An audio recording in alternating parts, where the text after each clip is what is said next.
What's going on, guys? JSGC here, and we are here for another Manchester City transfer update. We're rolling out daily Manchester City transfer updates, so make sure, like always, if you are enjoying the content and you want to help support my channel, then subscribe, press that red button, press the bell, and put your push notifications on. I made me 13,000 subscribers, so any help towards that would be much appreciated. Don't forget also, you can find my social media link there in the description below and sliding across at the bottom of the screen if you want to go and follow me on my Twitter and Instagram. Email also in the description below too. If you want to hit me up for any sponsorships for any videos or any general business inquiries, leave a thumbs up if you enjoy this video. I'm aiming for 500 likes, so any help towards that once again would be much appreciated. And don't forget also, let me know your thoughts in the comments below, as I'm always interested in what you do have to say. And so we're going to crack on with this video. We're going to start off with the outs, and we're going to speak about Nicolas Otamendi. Now, a Bola, they're saying, they're a source in Portugal by the way, are saying that Nicolas Otamendi, he is trying to find an agreement with Manchester City to compensate his final 2 years of his contract with us. Now, this more than likely comes in the form, normally, of wage contribution towards the deal. So FC Porto would agree a fee with Manchester City, and as part of that fee, Porto would also agree a wage contribution from Manchester City, which normally comes in the form of like a percentage. 10-15% of his wage gets funded for by Manchester City right up until the expiry of his contract, and then he signs for FC Porto in the meantime, and City continue as part of the agreement for the deal to pay a part of his wage. And it isn't uncommon for stuff like this to happen, in particular for players that are on a lot of money that are aging, like players like Otamendi. It isn't uncommon. Manchester City, they have a lot of money, they have more money than what FC Porto do, so Man City can afford to pay Nicolas Otamendi more than what FC Porto can. And so Nicolas Otamendi, he would have to take a pay cut to join FC Porto. It seems FC Porto are trying to get a little bit of help with regards to this deal. I'm not normally that bothered as long as the percentage is low. Like I said, it isn't an uncommon thing to happen for players that are aging, that are at clubs that can afford to pay a lot of money for their players, and considering the amount of money that's in the Premier League, it isn't uncommon for players to go abroad and for this to happen. But considering, it's very interesting this, that there's apparently offers from Lazio and Valencia too, then surely Manchester City would be looking to be selling to the club that would maybe require the least amount of wage contribution, or a club that's willing to pay for all of his wage. And if that means Lazio or Valencia can do that, then surely City would sell to them instead. The word is FC Porto feel like they've got an advantage over the other clubs, Lazio and Valencia, in signing Otamendi because they can offer Champions League football. Well, if they've got Champions League football and they've got Champions League money there, then I don't see why they can't be paying for Nicolas Otamendi's all of his wages, and that may come in the form of them paying a smaller fee, maybe even no fee. That wouldn't surprise me. I'd love to know people's thoughts of that in the comments below. What would your thoughts be if Nicolas Otamendi was to leave Manchester City for free? City were to accept no money as long as FC Porto cover all of his wages. It means then the position is freed up for City, wage bills cleared up, ready for us to bring another player in, which is what I think is holding up a centre-back signing for Manchester City, because at the moment in time we've got Laporte and Ake covering the left side of centre-back, and we've also got Eric Garcia still here, John Stones and Nicolas Otamendi, so we've got no space for another centre-back to sign as of yet. We've also got Adara Bayo still at City, whose future hasn't been cleared up, so it's going to have to be players leaving first before players come in, and that's what I feel like is the hold up with regards to these deals. So that's the latest on Nicolas Otamendi. Now let's move on to the ins, following on from yesterday's story with Manchester City apparently ready to submit their bid, and to see what Napoli are going to do with that. We've had word on Kalidou Koulibaly. Apparently City's value, it's not just short of Napoli's offer, or what they're wanting for Koulibaly. Apparently it's a long way short, it's miles away. No figures have been mentioned as of yet, but that isn't good news. What is good news is what Corriere dello Sport have been reporting. Although it's not the most reliable of sources, they are reporting that PSG are turning their focus away from other things and not signing a centre-back at this moment in time. So PSG are distancing themselves from signing Koulibaly. That's good news, because that means if Napoli do want to sell Koulibaly, then there isn't competition here for Manchester City. And it's up to City and Napoli to negotiate the price down. And at this moment in time, we've been speaking about this for days and it's still not happened. It's incredibly frustrating. It's like a very difficult, sticky chess game, this. And it's really annoying. Now, the Sun have been reporting that Napoli are keen to sign Jason Denayer from Lyon. The good news is, with parts of this, is that City's got a sell-on fee attached to Jason Denayer when Lyon signed him from us. So City would get a percentage of that fee that Napoli would pay for Denayer back. And the Sun's reporting that City will get £4.5 million from that deal if Denayer signs for Napoli.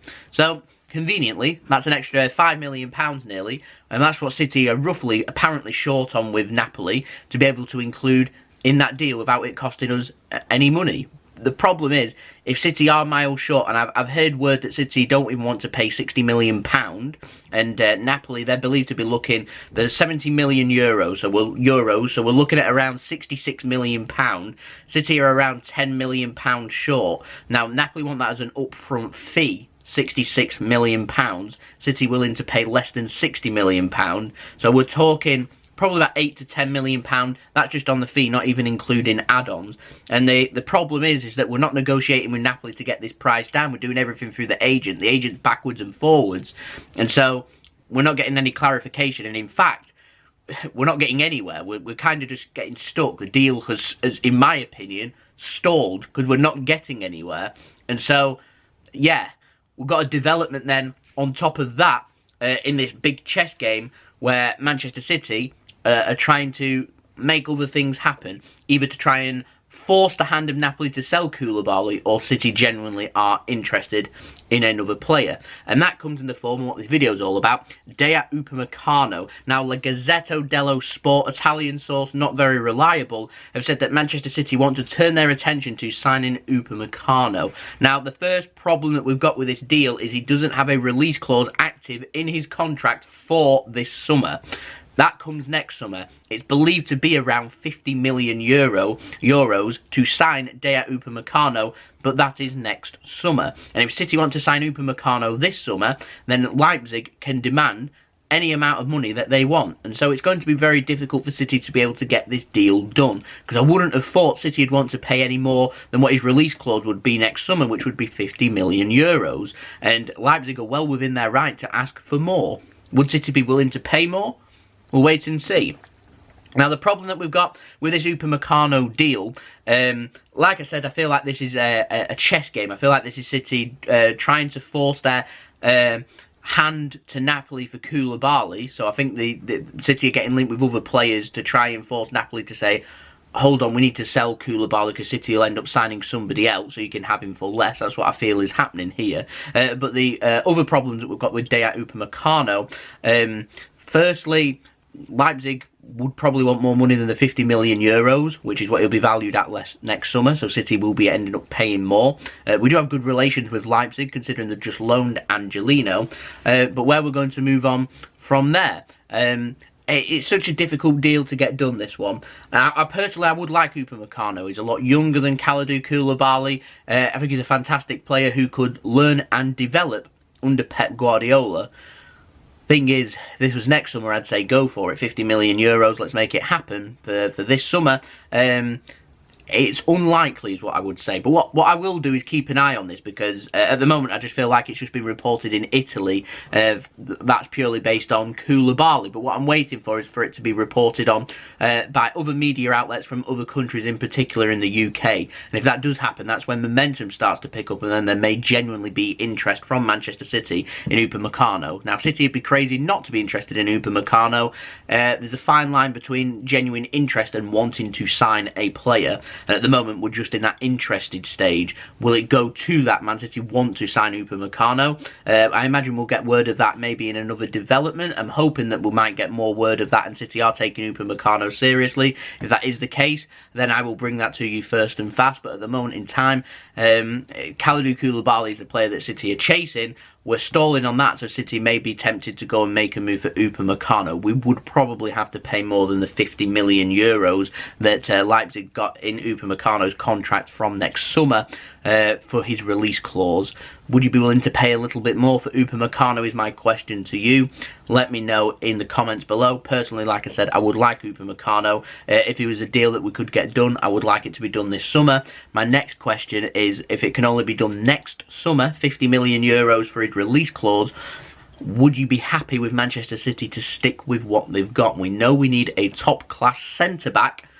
Would you be happy if we didn't sign that? And so we've got Laporte and Ake competing at the centre-back spots for the left-hand side. For the right-hand side, Otamendi, I'm almost certain, will leave Man City, so you would probably be having John Stones and Eric Garcia fighting it out for the right side of centre-back. Would you be happy for one season for that to happen if it meant that we would get Upamecano next season? Let me know in the comments below.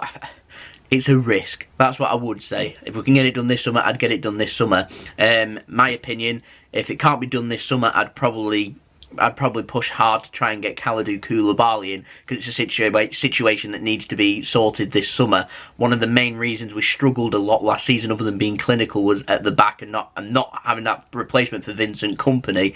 And the fact that we could have another season of not replacing Vincent Kompany, in my opinion, is criminal. That right-hand side of centre-back I'm on about, not left, the right-hand side, very important. So, love to know your thoughts of that in the comments below. So there we go, that's been the video. I hope you enjoyed the video. If you did enjoy this video, make sure you leave a thumbs up so I know that you enjoyed this video. I am aiming for 500 likes, so any help towards that would be much appreciated. Let me know your thoughts in the comments below. Upamecano, would you want him at Manchester City? Would you rather have Koulibaly? Would you wait for Upamecano? Let me know in the comments below. Don't forget also subscribe if you're new around here. Press that red button, press the bell and put your push notifications on. I'm aiming for 13,000 subscribers, so any help towards that will be much appreciated. And don't forget also social media links in the description below and sliding across at the bottom of the screen if you want to go and follow me on my Twitter and Instagram. Email also in the description below too if you want to hit me up for any sponsorships for any videos or any general business inquiries. And I've been JSGC. Thank you everyone for watching. I hope everyone is safe and well, and I'll see you all again tomorrow for the next daily Manchester City transfer update. So I'll see you then. Peace. Ciao for now.